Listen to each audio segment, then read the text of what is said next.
ذرا سے شک پر کسی بھی مسلمان کو قید خانے میں ڈال دیا جاتا ہے اور اس کے گھر کی تلاشی توہین آمیز طریقے سے لی جاتی ہے۔ رضا کسی مسلمان کو مصیبت میں نہیں ڈالنا چاہتا تھا، مگر وہ رحیم کے بوجھ تلے شل ہو چکا تھا اور اسے یہ امید بھی تھی کہ شاید رحیم کی زندگی بچانے کا کوئی بندوبست ہو جائے۔ اس نے ایک دروازے پر دستک دی۔ کچھ دیر بعد دروازہ کھلا۔ رضا تیزی سے اندر چلا گیا۔ جس نے دروازہ کھولا تھا گھبرا گیا۔ رضا نے مختصر الفاظ میں اپنا تعارف کرایا۔ وہاں تو صرف یہ کہہ دینا ہی کافی تھا کہ وہ مسلمان ہیں۔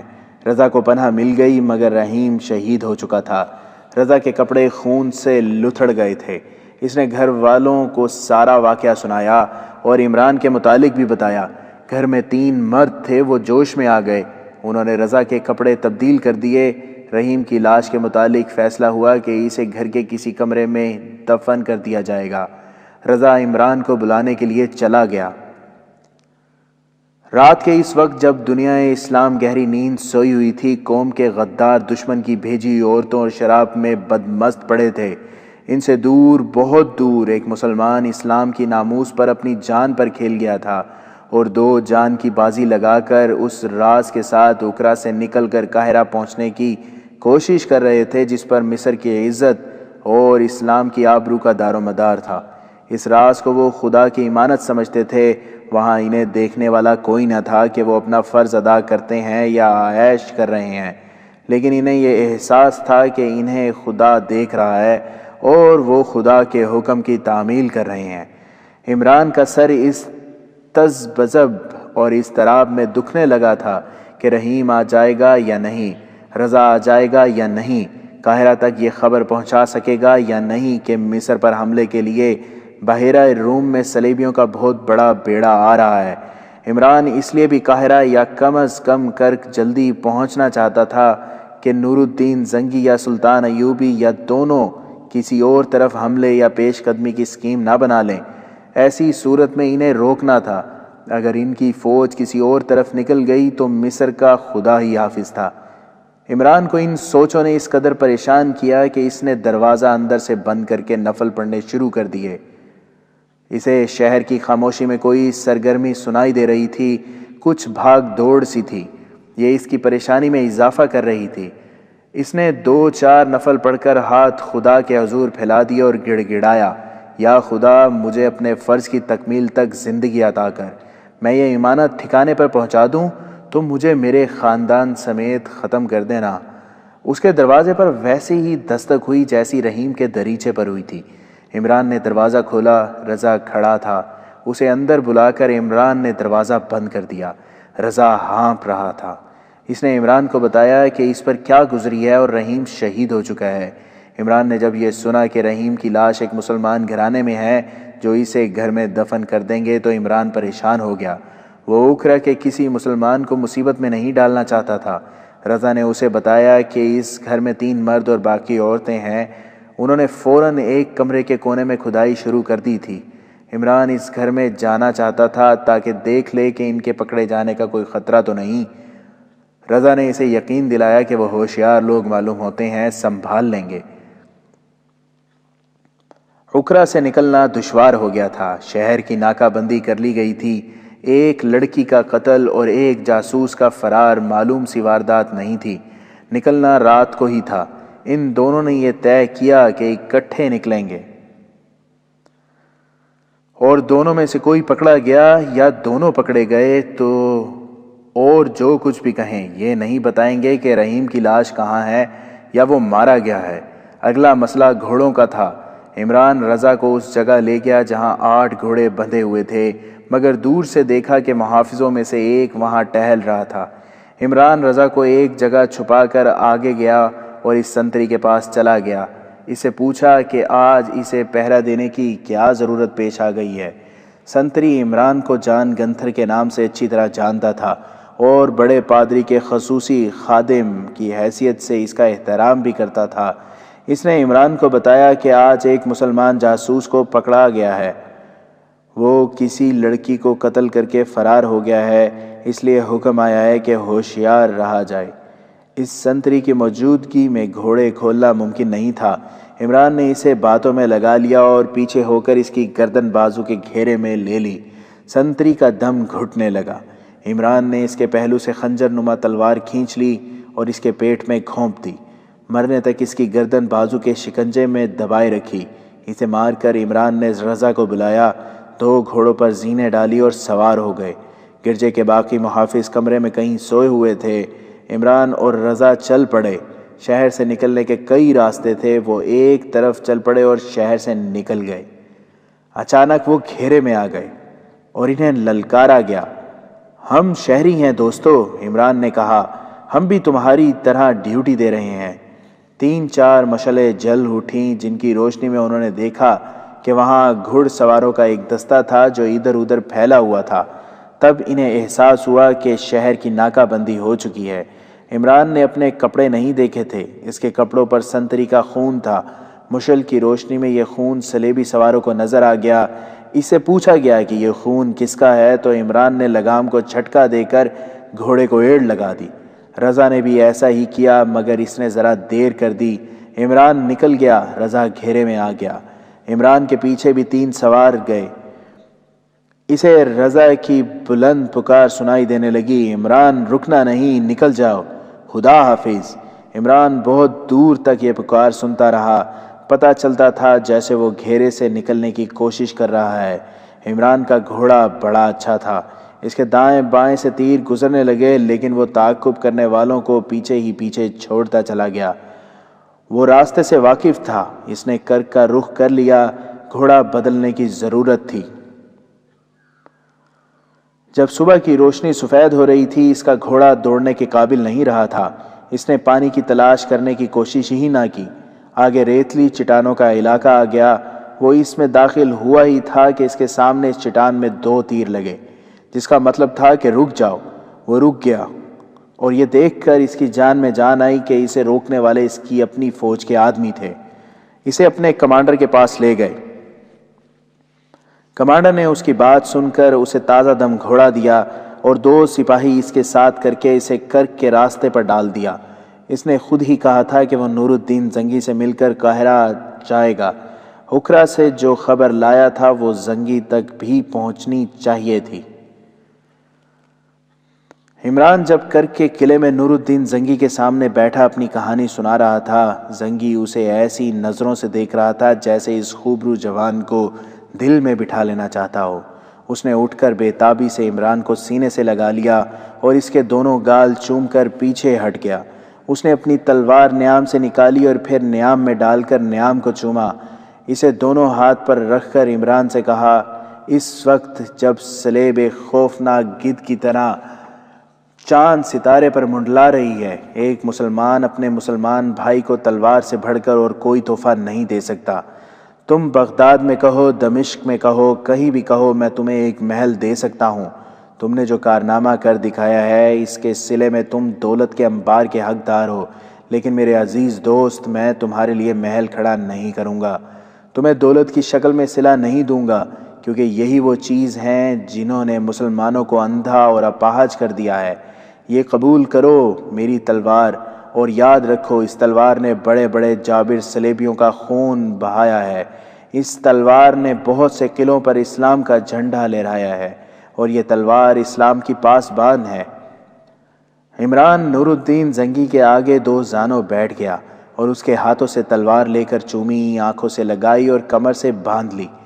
وہ کچھ کہہ نہ سکا، اس پر رخت طاری ہو گئی تھی اور اس کی آنکھوں میں آنسو آ گئے تھے۔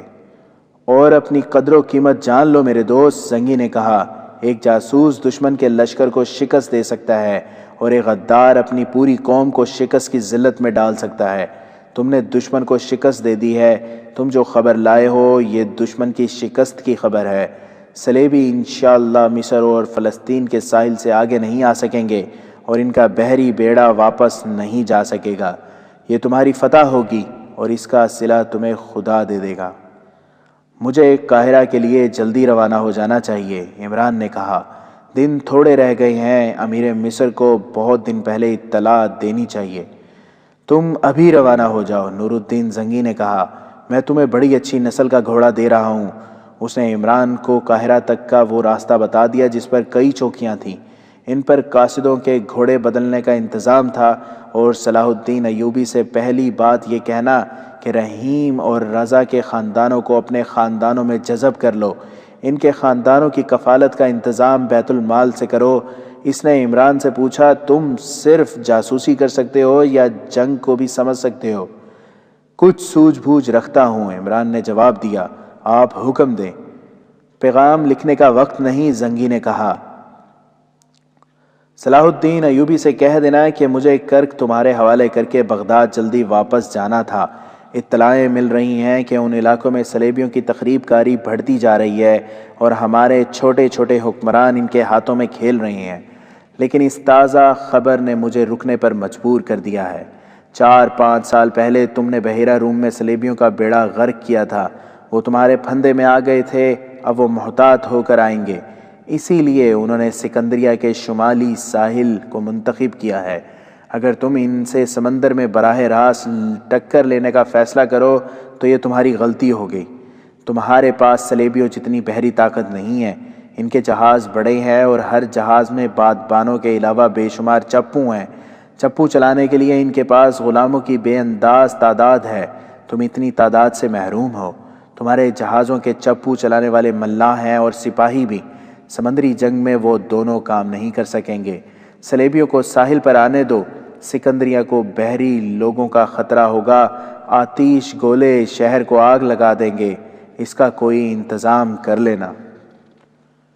اگر دشمن نے اسی انداز سے حملہ کیا جیسا کہ عمران خبر لایا ہے تو میں دشمن کے پہلو پر ہوں گا، یہ اس کا بایاں پہلو ہوگا، تم دائیں پہلو کو سنبھالو گے، اور تمہارے ذمہ ایک کام یہ ہوگا کہ صلیبیوں کا کوئی جہاز واپس نہ جائے، آگ لگا دینا۔ اگر تمہارے پاس سمندری چھاپا مار ہوں تو تم جانتے ہو کہ ان سے کیا کام لیا جا سکتا ہے۔ یہ کہنے کی ضرورت نہیں کہ سوڈان کی طرف سے چوکنا رہنا، وہ سرحد خالی نہ رہے۔ مجھے احساس ہے کہ تمہارے پاس فوج کم ہے، میں یہ کمی پوری کرنے کی کوشش کروں گا۔ سب سے بڑی ضرورت رازداری کی ہے، رازداری کی خاطر میں پیغام تحریری نہیں بھیج رہا۔ فتح کی صورت میں میں کرک فوج کے حوالے کر کے بغداد چلا جاؤں گا۔ یہ پیغام ذہن نشین کر کے عمران قاہرہ روانہ ہو گیا۔ صلیبیوں کے سن 1174 کے ابتدائی دن تھے جب علی بن سفیان نے صلاح الدین ایوبی کو اطلاع دی کہ اوکھرا میں ایک جاسوس شہید ہو گیا ہے اور دوسرا پکڑا گیا اور ان کا کمانڈر عمران واپس آ گیا ہے، تو جان لینے کے باوجود کہ عمران بڑا ہی قیمتی راز لایا ہے، سلطان ایوبی بجھ سا گیا۔ اس نے علی بن سفیان کے ساتھ چند ایک باتیں کر کے عمران کو اندر بلایا اور اٹھ کر اسے گلے لگا لیا، پھر کہا، پہلے مجھے یہ بتاؤ کہ تمہارا ایک ساتھی شہید کس طرح ہوا اور دوسرا پکڑا کس طرح گیا ہے؟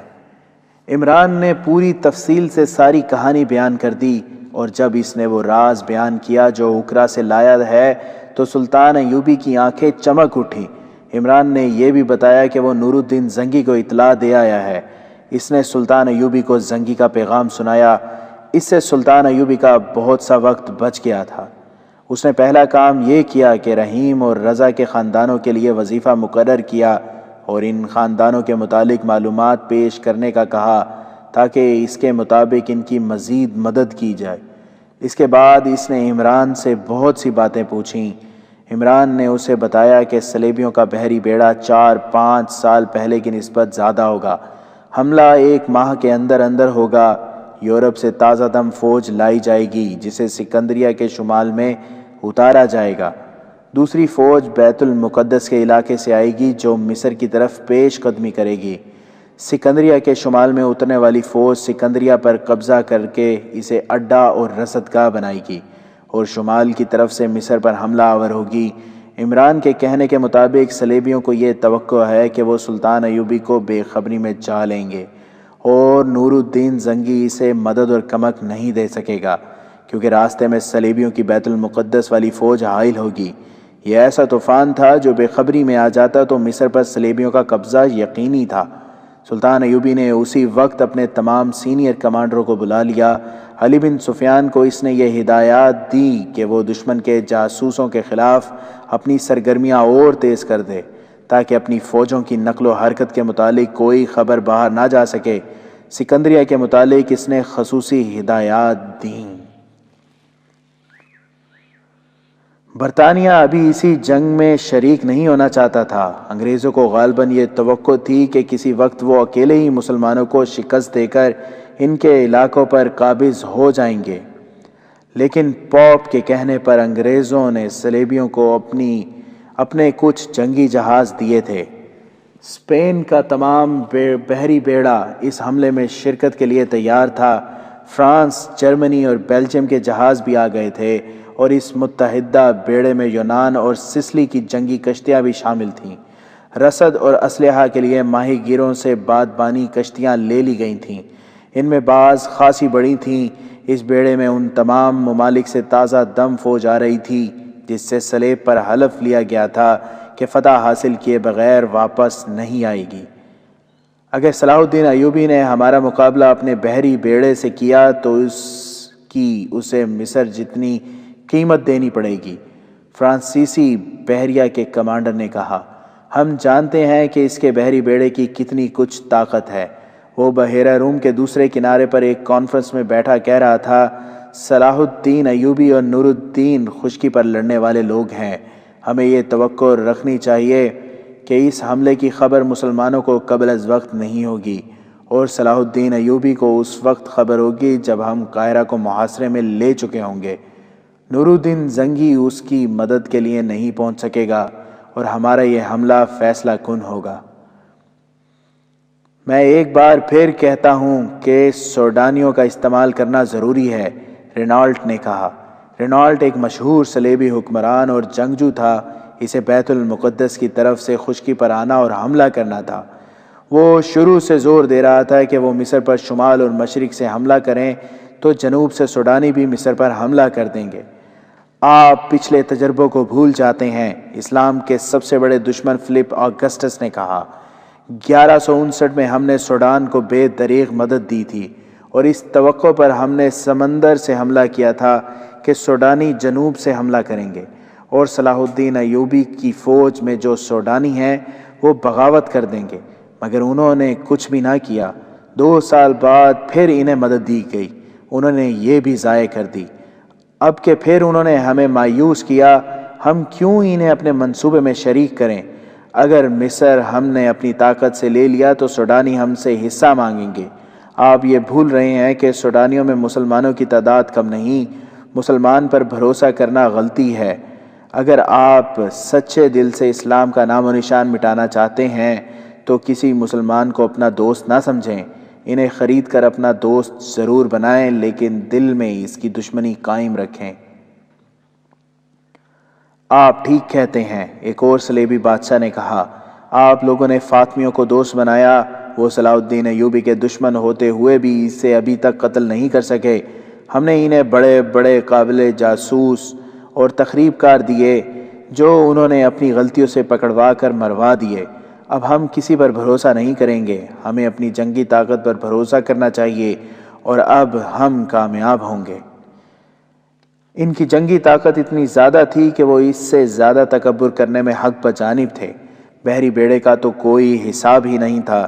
بیت المقدس کی طرف سے جو فوج آ رہی تھی وہ سمندر کی طرف سے آنے والی نفری سے دگنی تھی۔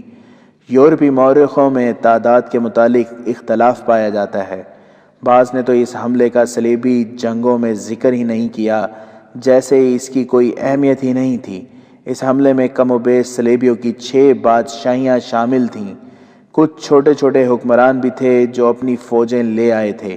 ان میں خامی یہ تھی کہ ان کی کمان متحدہ نہیں تھی۔ تاہم یہ لشکر نور الدین زنگی اور سلطان صلاح الدین ایوبی کو آسانی سے شکست دے سکتا تھا۔ سلطان ایوبی کی کمزوری یہ تھی کہ اس کی فوج کم تھی۔ اس کے علاوہ مصر میں غداروں نے بدامنی پھیلا رکھی تھی، اور سب سے بڑا خطرہ یہ کہ سوڈانی بھی حملہ کر سکتے تھے۔ نور الدین زنگی کو بھی کچھ ایسی ہی دشواریوں کا سامنا تھا۔ دنیا اسلام چھوٹی چھوٹی ریاستوں میں بٹی ہوئی تھی، اور یہ حکمران عیش و عشرت کے عادی ہو چکے تھے۔ صلیبیوں نے انہیں اپنے زیر اثر لے رکھا تھا۔ وہ آپس میں پھٹے ہوئے تھے اور انہیں اسلام کی ناموس کا ذرہ بھر احساس نہ تھا۔ سلطان ایوبی نے اپنے سینئر کمانڈروں کو بلا کر اپنی فوج کو 3 حصوں میں تقسیم کر دیا۔ ایک حصے کو اس نے سوڈان کے سرحدی حصے پر چلے جانے کو کہا۔ اس کے کمانڈر کو یہ ہدایت دی کہ وہ سرحد سے خاصا پیچھے خیمہ زن رہے، لیکن فوج کو مختلف جگہوں پر اس طرح متحرک رکھے کہ گرد اڑتی رہے اور یہ ظاہر ہو کہ فوج کی تعداد بے حساب ہے۔ سلطان ایوبی نے خصوصی حکم یہ دیا کہ کسی بھی وقت فوج آرام کی حالت میں نہ رہے۔ دوسرے حصے کو سکندریہ کی طرف کوچ کرنے کا حکم دیا گیا، لیکن اس ہدایت کے ساتھ کہ کوچ رات کو ہوگا اور تمام پڑاؤ دن کے وقت ہوں گے۔ اس کے کمانڈر کو بتایا گیا کہ اسے یہ حکم بعد میں ملے گا کہ اس کی منزل کیا ہے اور آخری خیمہ گاہ کہاں ہوگی۔ تیسرے حصے کو سلطان ایوبی نے اپنے ہاتھ میں رکھا۔ اس نے کسی بھی کمانڈر کو نہ بتایا کہ یہ احکام کیوں دیے جا رہے ہیں۔ یہ سب نے دیکھا کہ تمام تر منجنیقیں اس فوج کو دی گئی تھیں جو سکندریہ کی طرف جا رہی تھی۔ اس کے ساتھ 8 روز بعد سلطان ایوبی قاہرہ میں نہیں تھا اور نور الدین زنگی کرک میں نہیں تھا۔ وہ دونوں سکندریہ کے مشرق میں گھوم پھر رہے تھے، مگر کوئی نہیں کہہ سکتا تھا کہ یہ دونوں کس ملک کے حکمران اور فوج کے کمانڈر ہیں، اور یہ وہ انسان ہیں جو صلیبیوں کے لیے سراپا دہشت بنے ہوئے ہیں۔ وہ غریب سے 2 شتر باندھ تھے جو معلوم نہیں کہاں سے آئے تھے اور کہاں جا رہے تھے۔ انہوں نے ساحل پر جا کر بحیرہ روم کے وسط کو نظروں سے بھانپا اور ناپا۔ وہ 3-4 دن میں دور دور گھوم گئے۔ سلطان ایوبی سکندریہ اور نور الدین زنگی کرک چلا گیا۔ سلطان ایوبی نے اپنے امیر البحر کو کچھ احکام دیے اور وہ چلا گیا۔ صلیبیوں کا بیڑا مکمل خاموشی اور رازداری سے آیا۔ بیت المقدس سے صلیبیوں کی فوج چل پڑی۔ دونوں کی روانگی کے اوقات میں مطابقت تھی۔ صلیبیوں نے بڑے اچھے موسم کا انتخاب کیا تھا۔ اس موسم میں سمندر خاموش رہتا ہے، تلاطم اور طوفان کا خطرہ نہیں ہوتا۔ صلیبی جہازوں کے کپتانوں کو مصر کا ساحل نظر آنے لگا، لیکن انہیں سلطان ایوبی کا کوئی جہاز نظر نہیں آ رہا تھا۔ سب سے اگلے جہاز کے کپتان نے سمندر میں ماہی گیروں کی ایک کشتی دیکھی۔ اس نے جہاز ان کے قریب کر کے اوپر سے جھک کر پوچھا، جنگی جہاز کہاں ہیں؟ اگر غلط بتاؤ گے تو تمہیں ڈبو کر مار ڈالیں گے۔ ماہی گیروں نے کہا، مصر کے جہاز اس طرح نہیں رکھے جاتے، یہاں سے بہت دور ہیں۔ جہاز روک کر رسہ پھینکا گیا تو ماہی گیر رسے کے ذریعے جہاز پر چلے گئے۔ انہوں نے کپتان کو مصر کے جنگی جہازوں کے متعلق جو معلومات دیں وہ یہ تھی کہ کئی جہاز مرمت ہو رہے ہیں۔ جو جہاز اچھی حالت میں ہیں وہ اتنی دور ہیں کہ سکندریہ تک پہنچتے 2 دن لیں گے، کیونکہ بادبانوں اور چپوں کے لحاظ سے وہ کمزور اور کم رفتار ہیں۔ ماہی گیر نے جو سب سے زیادہ قیمتی بات بتائی وہ یہ تھی کہ چونکہ سلطان ایوبی بحیرہ کی طرف توجہ نہیں دیتا، اس لیے جنگی ملاح عیش و عشرت میں پڑے رہتے ہیں۔ ساحل کے ساتھ جو دیہات ہیں وہاں چلے جاتے ہیں، ماہی گیروں سے مچھلیاں چھین لیتے ہیں۔ صلیبی بحریہ کے رہنما کے لیے یہ معلومات خوشخبری سے کم نہ تھیں۔ اس نے اپنا جہاز روک لیا اور ایک کشتی کے ذریعے اس بیڑے کے کمانڈر کے جہاز تک گیا۔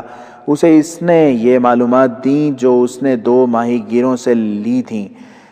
ان کے لیے میدان صاف تھا۔ کمانڈر نے بیڑے کو وہیں روک لیا۔ وہ شام کے بعد اندھیرے میں ساحل تک پہنچنا چاہتا تھا۔ اسے وہ جگہ بتا دی گئی تھی جہاں ساحل کے ساتھ پانی اتنا گہرا تھا کہ جہاز ریت میں پھنسے بغیر ساحل تک آ سکتے تھے۔ وہاں فوج کو آسانی سے اتارا جا سکتا تھا۔ سکندریہ کی بندرگاہ سے ایک کشتی کھلے سمندر کی طرف چلی گئی جو بظاہر ماہی گیروں کی تھی۔ ابھی سورج غروب نہیں ہوا تھا جب یہ کشتی بیڑے تک پہنچ گئی۔ کم و بیش 250 جنگی جہاز سمندر میں دور دور تک بکھرے ہوئے تھے۔ ماہی گیر اپنی کشتی کو بیڑے کے درمیان لے گئے اور پوچھ کر کمانڈر کے جہاز تک پہنچ گئے۔ انہوں نے کمانڈر کو بتایا کہ سکندریہ کے اندر کوئی فوج نہیں ہے، صرف شہری آبادی ہے اور مصری بیڑے کے جنگی جہاز یہاں سے بہت دور ہیں۔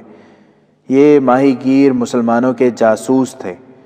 رات کا پہلا پہر تھا جب اگلی صف کے جنگی جہاز ساحل کی طرف بڑھے اور کسی دشواری کے بغیر ساحل پر لنگر انداز ہو گئے۔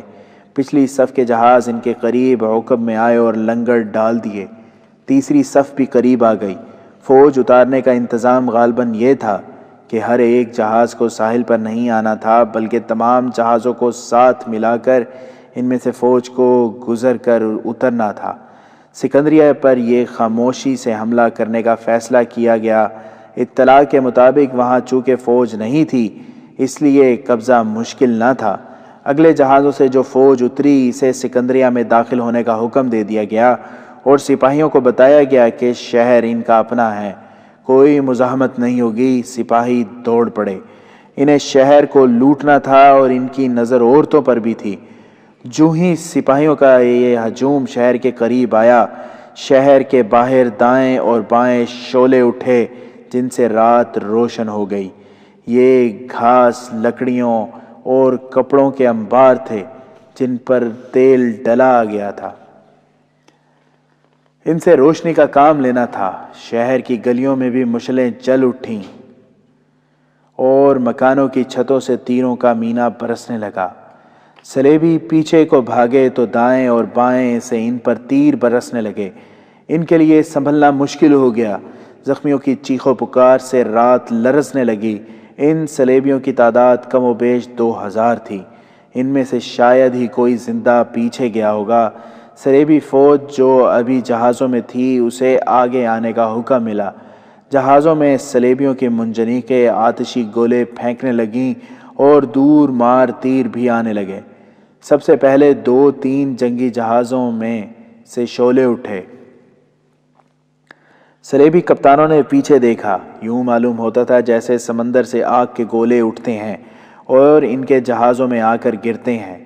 سلیبیوں نے خوش فہمیوں میں مبتلا ہو کر جہازوں کو ہجوم کی صورت میں اکٹھا کر دیا تھا اور وہ سلطان ایوبی کے پھندے میں آ گئے تھے۔